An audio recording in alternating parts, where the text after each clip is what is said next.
स्वागत है आपका मेरे YouTube चैनल में। आज हम लोग चेदी राजवंश, कलिंग के चेदी राजवंश की बात करेंगे। मैंने चेदी राजवंश की पिछले वीडियो में भी चर्चा की थी और इसके बारे में आपने बहुत पहले भी सुन रखा होगा।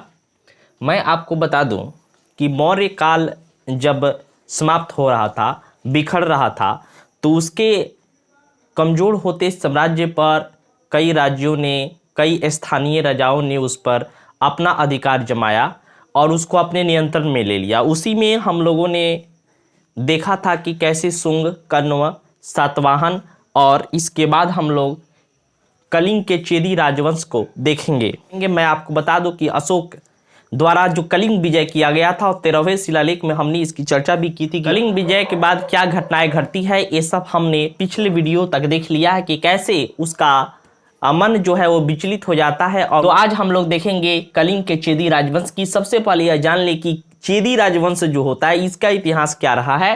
तो 6ठी शताब्दी ईसा पूर्व में जब हम लोग महाजनपद काल पढ़ रहे थे, उसमें 16 महाजनपदों की जो बात की थी उसमें एक चेदी महाजनपद भी था।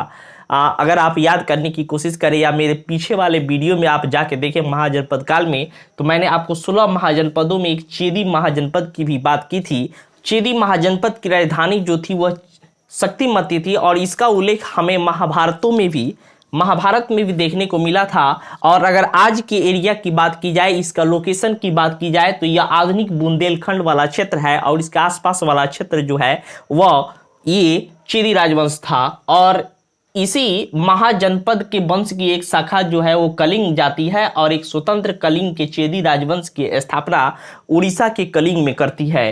तो कलिंग के चेदी राजवंश का यह इतिहास रहता है। और कलिंग के चेदी राजवंश का अगर संस्थापक की बात की जाए तो महामेघवाहन नामक व्यक्ति जो था इस वंश का संस्थापक था और कभी कभी इसी के नाम पर महामेघवाहन वंश भी कलिंग के चेदी राजवंश को महामेघवाहन वंश के नाम से भी जाना जाता है। और इस वंश का सबसे प्रतापी और योग्य शासक जो था वो खारवेल था। खारवेल कलिंग के चेदी वंश का सर्वाधिक शक्तिशाली शासक था और इसकी जानकारी हमें, इसका स्रोत जो है वह हाथी गुफा अभिलेख से प्राप्त हो जाता है। और हाथी गुफा अभिलेख जो है वो भुवनेश्वर से 3 माइल दूर उदयगिरी पहाड़ी के नज़दीक हाथी गुफा अभिलेख में इसका हिस्ट्री लिखा हुआ है। और इसी से हमें इस बात का, इसके इतिहास का पता चलता है। इसमें खारवेल के राज्य का इतिहास हमें पता चल जाता है कि 13 वर्षों का क्रमबद्ध इतिहास जो होता है यह हाथी गुफा अभिलेख हमें बता देता है। और इसने बहुत सारी उपाधियां भी ग्रहण की है। हमें उसी अभिलेख से प्राप्त हो जाता है कि इसने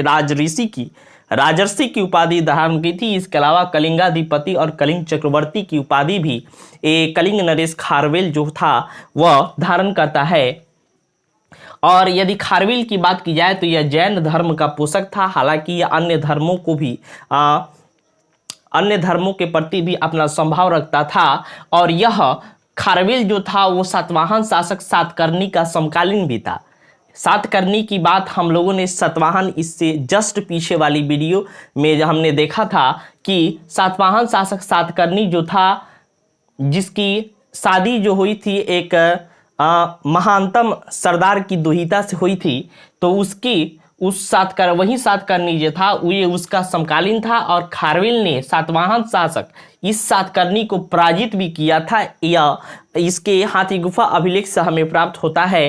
और इसके बाद अगला शासक जो था इसका सिक्की हुआ, जिसके बारे में हमें अधिक जानकारी प्राप्त नहीं होती है। ये छोटी जानकारियाँ जो है कलिंग के चेदी राजवंश की छोटी जानकारी हमने ग्रहण की। और इसका सबसे बड़ा स्रोत जो है और एकमात्र स्रोत कहें तो हाथी गुफा अभिलेख है, जो भुवनेश्वर के उदयगिरी पहाड़ी से प्राप्त होता है। इस हाथी गुफा अभिलेख में कलिंग के बारे में और खारवेल के बारे में बहुत सारी जानकारियाँ जो है हमें प्राप्त हो जाती है। और खारवेल जो होता है यह हाथी गुफा अभिलेख का निर्माता है। और इस हाथी गुफा अभिलेख की भाषा जो है वो प्राकृत है, लिपि ब्राह्मी है। अगर इसके साम्राज्य विस्तार की बात करें तो खारवेल जो है बहुत ही योग्य शासक था और इसने सारी दिशाओं को पराजित करने का लक्ष्य बना रखा था। इसने सबसे पहले पश्चिम पे आक्रमण किया था और वहाँ पे बहुत सारे क्षेत्रों को अपने कब्जे में कर लिया था। इसने यवन शासक बैक्ट्रियाई शासक डेमेट्रियस को भी पराजित किया था, ऐसी हमें जानकारी प्राप्त होती है। हालांकि इस पर विवाद है। इसके अलावे इसने उत्तर भी रुख किया था और ऐसा कहा जाता था कि इसने मगध पर भी अधिकार कर लिया था और नंद वंश के उसके समकालीन शासक जो था, जिसका नाम बृहस्पति मित्र मिलता है, उसको भी पराजित किया था और उसको घुटने पर टेकने के लिए बाध्य कर दिया था। और दक्षिण भारत में भी रुख किया था, आक्रमण किया था और वहां मद्रास वाले एरिया में भी इसने अपना पताका फहराया था। तो इस प्रकार हम देखते हैं कि खारवेल जो है एक बहुत ही योग्य शासक होता है कलिंग के चेदी राजवंश के नाम से, और यह राजवंश जो होता है ये इसी के दम पर खड़ा था। तो इस प्रकार हमने चेदी के राजवंश को देख लिया, कलिंग के चेदी राजवंश को देख लिया। अगर इसके काल की बात करें तो यह प्रथम शताब्दी ईसा पूर्व से शुरू होता है और शताब्दी ईस्वी तक इसका काल जो है ये चलता है। इस प्रकार हम लोग आगे हिंद यवन शासक के बारे में बात करेंगे। ये आज का वीडियो यहीं तक रहता है।